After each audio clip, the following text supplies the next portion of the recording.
I think a lot of people are going to be surprised once they sit down and run the numbers. So for example, the gold card doesn't have this as a benefit, and it might save you $1,000 a year. Technically, in this case, the certificate is worth $1,343. What's up guys, Sebastian. Today we're looking at the new and improved Bonvoy Brilliant card. This is probably the most controversial update to an American Express card since the Platinum jumped to $695. As always for the channel, we're going to start off with the basics, then dive into the nooks and crannies, and then finish off with who the card is good for and not good for. Big favor before we dive in, give this a thumbs up to help with the algorithm.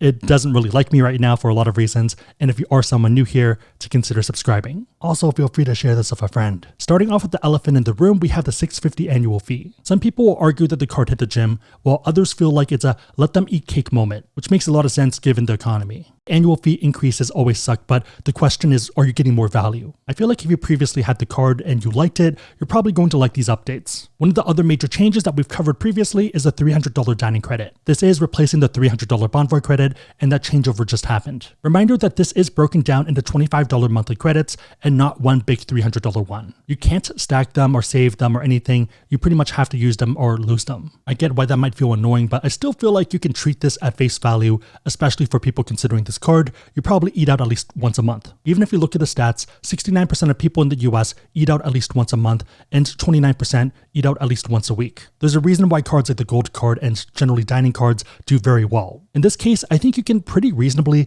take the $650 annual fee minus $300 in credits for dining, and then you have a $350 effective annual fee. And of course, feel free to adjust this as necessary because not everyone eats out. I feel like this is a pretty stark contrast to the $100 Bonvoy property credit. To be honest, this one I'd probably value closer to zero, if not at zero, because it's not going to be useful for most people. You only get this credit for qualifying charges when you stay at a Ritz-Carlton or St. Regis, and when you book directly using a paid rate for stays of at least 2 nights. For me at least, unless it's abroad somewhere and it's a super cheap rate, I generally stay at those properties using points or certificates. One of the other major draws of the card is the free night award. This is probably the other major tangible credit, the one that you can reasonably value that will help you offset that annual fee. You're going to get one of these every year after a card renewal month. You can use them at properties that are going to be 85,000 points or lower. Right off the bat, this is terrible for economy travelers who probably would prefer, let's say, 10,000 point certificates, or let's say 2 40,000 point certificates, because that's actually more useful. In that case, you'd probably want to figure out what the most expensive hotel you're going to stay at is,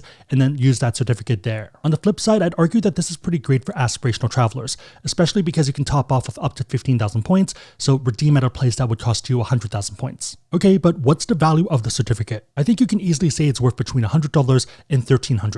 It all depends on where you want to go and how you want to use your points. I'll run through another example afterwards with the Maldives, but I think one of the fairest options is going to be Hawaii. It's a destination that most of us want to go to, and it's also not too far away. It's still within the US. Pulling up the numbers for the Ritz-Carlton, it's going to run you 88,000 points a night on average, at least for October. If you look at the retail prices, it's about $743 for those nights. You do need to top off with 3,000 points, but let's say even if you're very aggressive and transferring over from Chase and valuing those points at $45, 1.5 cents per point, then that's still pretty good value. In effect, that 85K certificate is worth $700. Well, that's inflated. No one would ever pay that much. That's ridiculous. That's just inflated because people only use points at the Ritz-Carlton and that's it. Even if you look at more reasonable options, and here's a bunch of them, you're probably still getting between $250 and $450. So for example, the Sheraton, which is not a fancy property by any means, is $407. Your mileage may vary, but I think it's pretty easy to get $350 in value from this certificate. At $350 for an 85K certificate, you're basically valuing Bonvoy points at 0.4 cents per point. That's pretty low, and I would say that if you value the points less than that,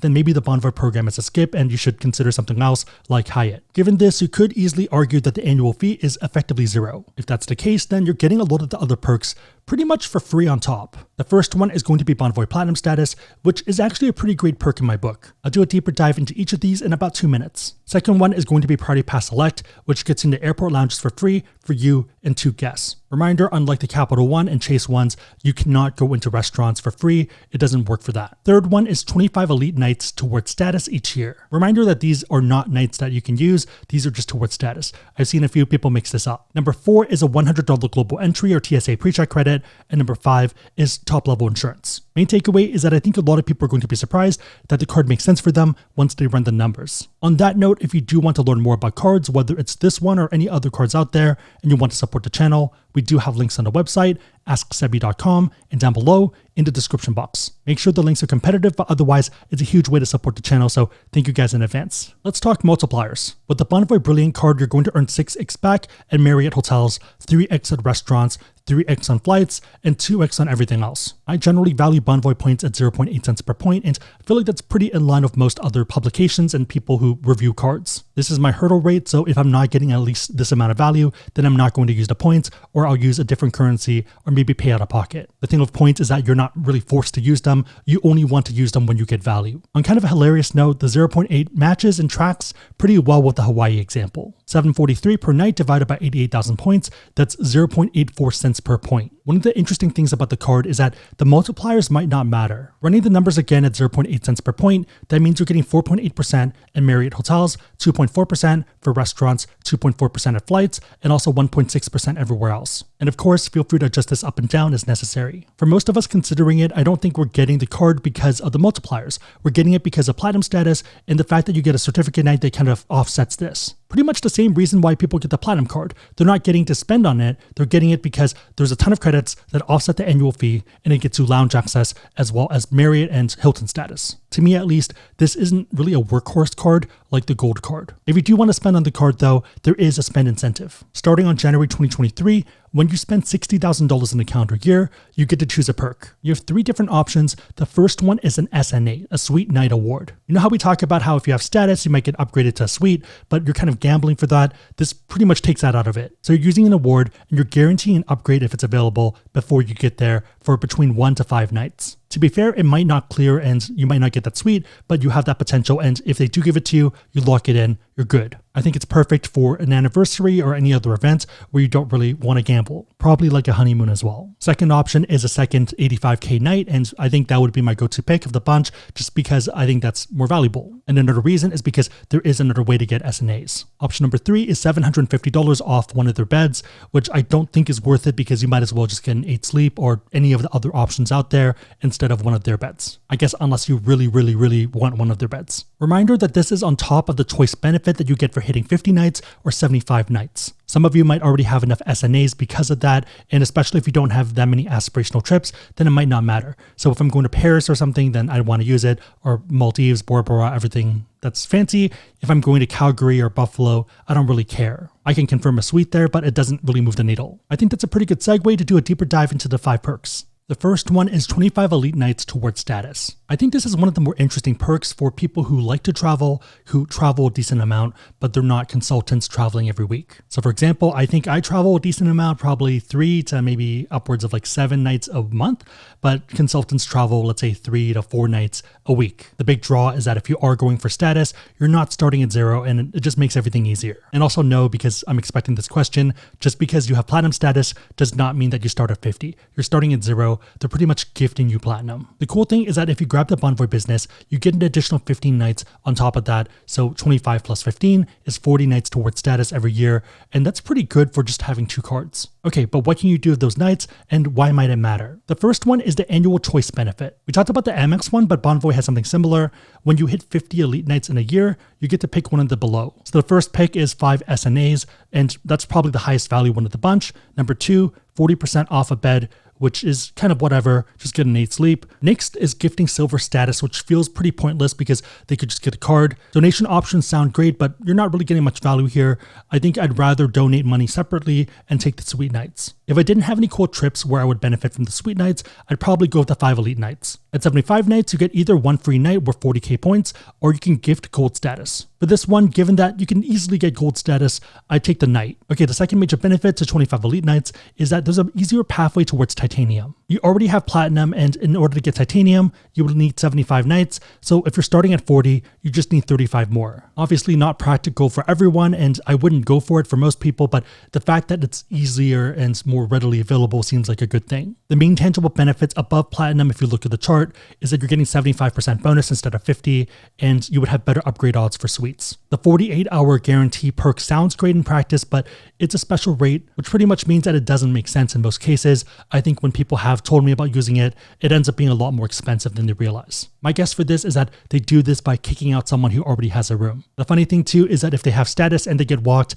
then they can get a ton of perks if they know what they're doing. On the note of status, let's do our second deep dive, and that's into platinum status. Going back to the handy chart that we just looked at, you see a few different things. I think the ones I'd call out are going to be the 50% bonus, the 4 p.m. late checkout, free breakfast, upgrades to suites, and also the fact that you get lounge access when it's available. Across the board, I'd say that these are pretty good perks, and for people familiar with the Bonvoy program, platinum is the sweet spot. I'd say that that's the 0 to 1 moment of the card, and then afterwards, the marginal utility is a lot lower. And to be fair, I would temper your expectations because it really does depend on where you're going. So for example, in the US, as someone who had platinum status before the wave of new platinum people, upgrade odds were kind of like 25 to 35%, depending on the city you were going to and how busy it was. Obviously, a wave of new people is going to add to this and probably make it a bit lower, but it's not really a points and credit card person problem like a lot of people who have credit cards like to think. It's more so a business traveler issue. Sometimes I like to talk to the front desk person when I'm checking in and kind of ask them how many people have platinum status,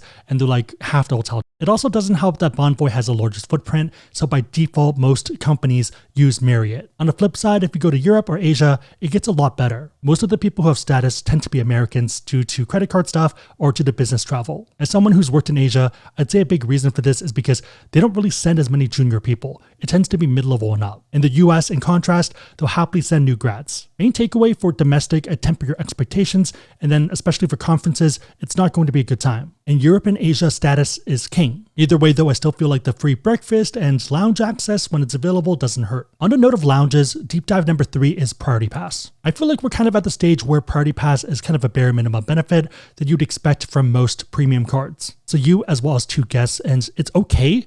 The Chase ones and pretty much every other issuer is better for this purpose because it works at restaurants as well. If you're someone that travels a lot, you probably would want to get the Platinum card due to just more options and the fact that it works at Delta Sky Clubs and just Centurion lounges. Main exception would be Asia and Europe again because those lounges tend to be a lot better, and even though they might still be packed, it just feels nicer. Over there, you might have fresh cheese while we get slices of cheese. On the note of perks that are kind of redundant, we have the global entry and TSA pre-check credit. So by all means, I like the perk. I think it's useful, but you probably already have this from another card. The fact that this is more of a late game card means that it's not as useful. If you have a large family and you need additional credits, then great, but I, along with a lot of you guys, probably have a ton of these. And to be fair, I think it's still a pretty great perk. A lot of people seem to hate it, but whenever I go to the airport, the normal line is generally 5 to maybe 7 times as long, and the pre-check line is pretty fast. Well, if everyone's pre-checked, then no one's pre-check.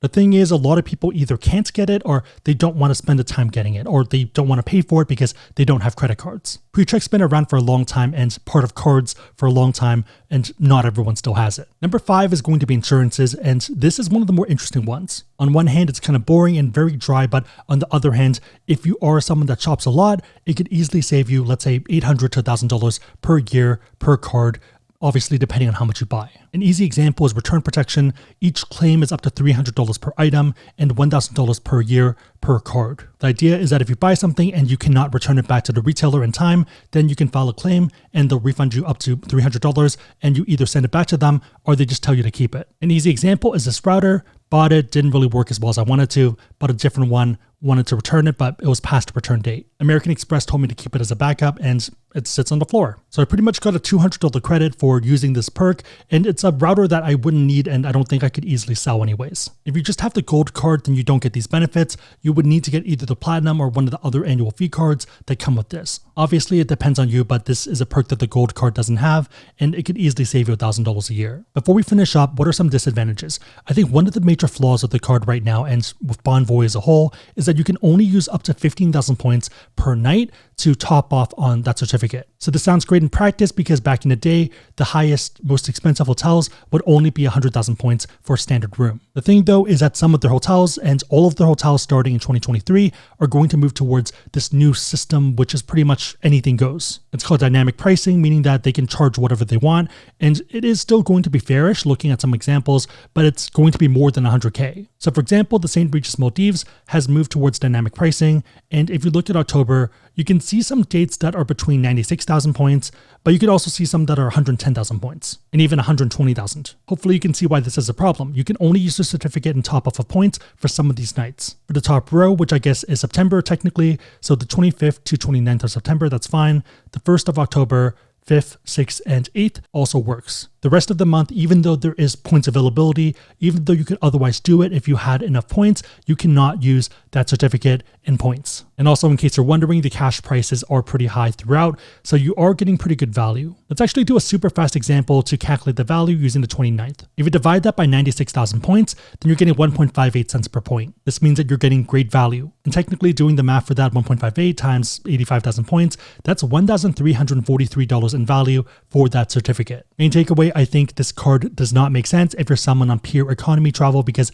you're probably going to have a hard time using that certificate. If you like to do at least one fancy trip a year, then it's fine. But if you are like, I'd never stay at a $350 per night hotel, then it's just a lot harder to recommend. You probably could still justify it, especially if you do a lot of economy trips where that platinum status moves the needle because of upgrades or free breakfast. On the flip side, I think this card is amazing if you are on team aspirational travel because that certificate is now a lot more usable, and the fact that you get platinum status and upgrades at those aspirational places tend to matter a lot more. Again, I don't care about getting upgraded in Calgary or something, but it's nice in fancier places. I'm a huge fan of this update. I don't think it puts it in the league of the Aspire card, but at least it makes it competitive and puts it into the conversation. Maybe an S tier for some people, but probably A+.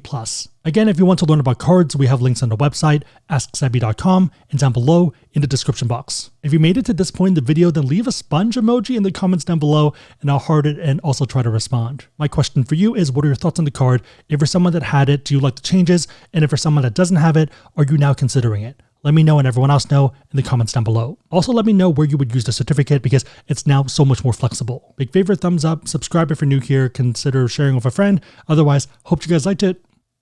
See you guys next time. These changes suck. No one likes Bonvoy. Everyone thinks it's stupid. I'm pouring one out for the comments. See you guys.